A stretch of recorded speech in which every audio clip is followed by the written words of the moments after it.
Good morning, everyone. Welcome to the SkillsUSA news program. I'm your host, and joining me today is my partner. Today, we're diving into the hot topic that's been on many students' minds: phone bans in school. Are they too late to make a difference? That's right.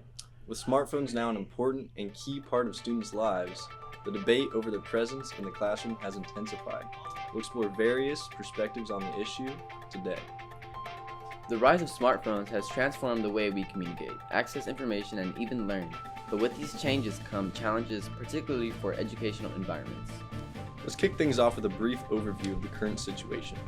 Many schools have implemented strict phone bans, while others allow a limited use during specific times. Some argue that these bans are necessary for maintaining focus in class. However, others believe that completely banning phones might be an outdated approach. We spoke to several students as well as teachers to get their thoughts on the matter. Good morning, everyone. I'm here with a fellow student. How do you feel about the phones being banned?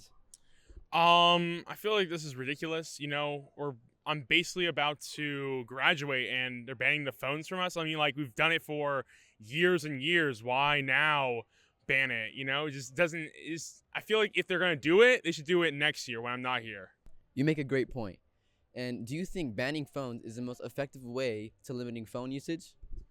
I don't think, in fact, it is the best way of limiting phone usage. In fact, I believe that if we were to just give rewards, give incentives for students to not have to use their phones, that'd be the most effective way, so that not only do the students win, but the teachers win as well. And so I do not believe that banning phones is the most effective way. No, I do not. All right, thank you so much.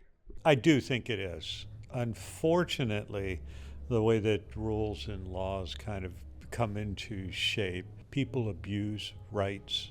The rest of us suffer the consequences of those abuse. And so the only way to really cut down on the use is to uniformly establish a ban. Phones are tools. They're basically computers.